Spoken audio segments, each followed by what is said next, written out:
Hi friends, நான் காதல். அடுத்து வருவது என்னென்னு பார்க்கலாம். இங்கே முரளி பயங்கரமாக திட்டம் போட்டு வளையல் போட போகிறாங்க. அந்த சமயம் ராகவ் தட்டி விட்டுறாங்க. கையெல்லாம் உடஞ்சிருது, வளையெல்லாம் உடஞ்சிருது, காலு குத்துப்பட்டுருது. நம்ம கீழே விழுகிறாங்க. அடுத்த நிமிஷம் தாங்க அப்படியே சுயநினை வருது. அஞ்சலி அவங்க பாட்டி எல்லாரும் திட்டிடுறாங்க ராகவை. அதுக்கப்புறம் நானே உன்னை சரி பண்ணிடுறேன் அப்படின்னு சொல்லிட்டு அலேக்கா அபியை தூக்கிட்டு மாடிக்க போகிறாங்க.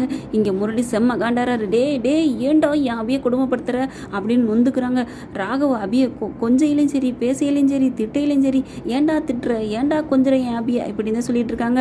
மாடிக்கு போயிடுறாங்க. கொண்டுட்டு போய் பதக்குன்னு தூக்கி போறாரு மெத்தையில்.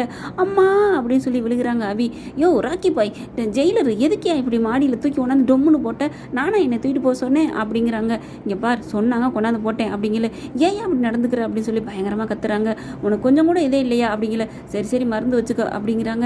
இங்கே பார், எனக்கு ஏன் இப்படி கொடுமைப்படுத்துறேன், என்னை விட்டுரு, நான் போயிடுறேன் அப்படின்னு சொல்லி பல தடவை கேட்குறாங்க. ஆனால் சொல்லவே மாட்டேங்கிறாங்க. இப்போ நீங்கள் சொல்கிறீங்களா இல்லையா, நான் போய் பாட்டிக்கிட்ட சொல்லிடுவீங்க. பார், பாட்டிக்கிட்ட சொல்கிற வேலையெல்லாம் வச்சுக்காத, பாட்டி மேலே உனக்கு பாசம் இல்லையா, இது ஏதாவது நடந்துச்சுன்னா அவங்க மனசு என்னாகும், உடம்பு என்னாகும், அந்த அக்கறை இருந்தால் நீங்கள் சொல்லுங்கள், என்னை ஏன் குடும்பப்படுத்துறீங்க, என்னை ஏன் பிடிக்கல அப்படின்னு படப்படன்னு பொறிஞ்சு தள்ளுறாங்க. அபி, இங்கே பார், நான் அதெல்லாம் சொல்ல முடியாது, இப்போ நீங்கள் சொல்லலைன்னா நான் உங்கள் கூட பார்ட்டிக்கு வரமாட்டேன், ஏன்னா பார்ட்டிக்கு போகணும், கிளம்பு, வெளியில் வா அப்படிங்கிறாங்களா.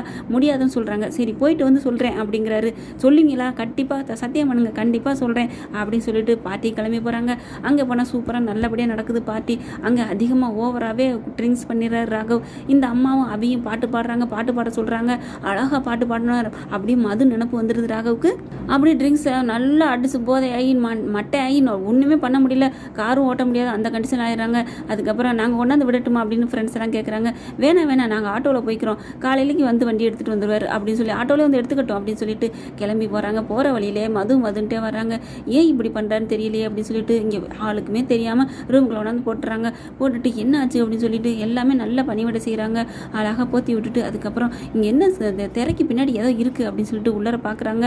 அதில் பார்த்தா டைரி இருக்குது. அதில் படித்து பார்க்குறாங்க. மதுவை பற்றி எவ்வளோ அழகாக விரும்பினாரோ அது எல்லாமே இருக்குது. அது எல்லாத்தையும் படித்து பார்த்துட்டு ஒரு நிமிஷம் அழுகுறாங்க. அப்படியே அபி அழுத கையோட, நீங்கள் இவ்வளோ லவ் பண்ணியிருக்கீங்களா, அந்த பொண்ணு என்னாச்சு, சே பாவம், அந்த பொண்ணு மேலே இவ்வளோ லவ் இருந்ததுனால தான் அவள் விட்டுட்டு போயிட்டாலும் நீ எல்லாரையும் எரிஞ்செரிச்சு விழுகிறீங்களா, நீங்கள் ராக்கி பாய் இல்லை, உண்மையிலே காதல் மன்னன் தான் அப்படின்னு நினைக்கிறாங்க. அவரும் அப்படியே தூங்கி போகிறாங்க. ரொம்பவே ஒரு மாதிரி அப்படியே ஒரு ஆயிரம் அப்படியே ஒரு மாதிரி நினைக்கிறாங்க.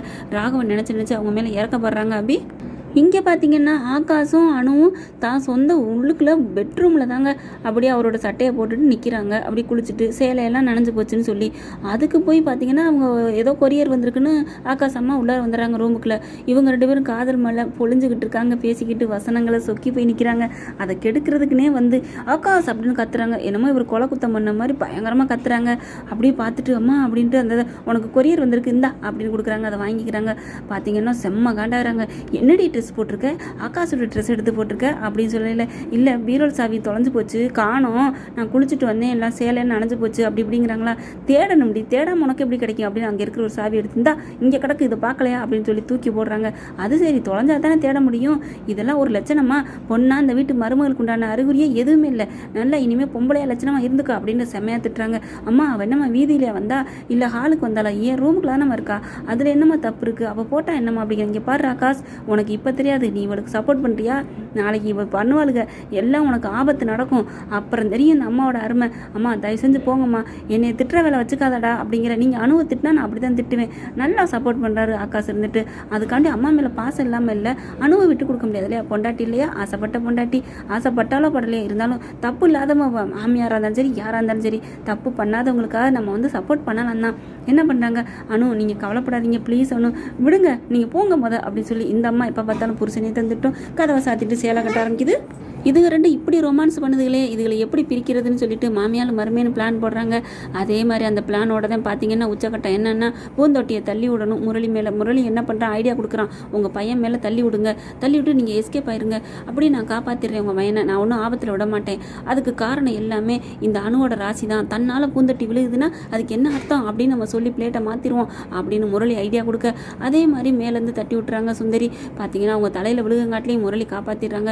இது எப்படி மேலே மேலேருந்து தன்னால் விழுந்துச்சு, நீ தாண்டி காரணம், முதல்ல இந்த வீட்டை விட்டு போடி அப்படின்னு சொல்லி கழுத்தை பிடிச்சி தள்ள போகிறாங்க. அம்மா அவள் என்னம்மா பண்ணா, அதுவாக விழுந்ததுக்கு, அது எப்படா தன்னால் விழுகும், இவளோட ராசி தான், கெட்ட ராசி தான் இப்படி விழுக போகுது அப்படின்னு சொல்லி தள்ள போகிறாங்க. அபி வேகமாக ஓடி வந்து அக்கா அப்படின்னு சொல்லி கையை தடுத்துடுறாங்க. யாரை என் அக்காவை பார்த்து வீட்டை விட்டு விரட்டுறீங்களா, இது எல்லாருக்கும் உரிமையான வீடு, அப்படி எங்கள் அக்கா போகிறாருந்தா நீங்கள் வீட்டை விட்டு போங்க அப்படின்னு சொன்ன உடனே அப்படியே ஆடி போகிறாங்க சுந்தரி. என்னடி நேற்று வந்தவ என்ன போக சொல்கிறியா, பின்ன நீங்கள் எப்படி இந்த வீட்டுக்கு வந்தீங்களோ அதே மாதிரி தான் எங்கள் அக்காவும் நானும் வந்திருக்கோம், எல்லாருக்கும் இது மாமியார் வீடு தான், அப்போ நாங்கள் போனோம், நீங்கள் முன்னாடி போங்க, நாங்கள் பின்னாடி போகிறோம் அப்படின்னு சொன்னோன்னே பாட்டி இருந்துட்டு சபா சபி இப்படி தான் இருக்கணும்னு சொல்லி கை தட்டுறாங்க. அனு உன்ன மாதிரி புள்ள பூச்சி இருக்கக்கூடாது, தப்பு இல்லைன்னா நீ தட்டி கேட்கலாம் அப்படிங்கிறாங்க. ஆகாஷ் வந்துட்டு அதைத்தான் நானும் சொல்கிறேன், இவ எங்கே பயந்துக்கிட்டே இருக்காளே பாட்டி அப்படிங்கிறாங்க. எல்லாம் பேசுவீங்கடி அப்படிங்கிற எங்கே ராகவ காணோம் அப்படின்னு பார்த்துட்டு இருக்காங்க.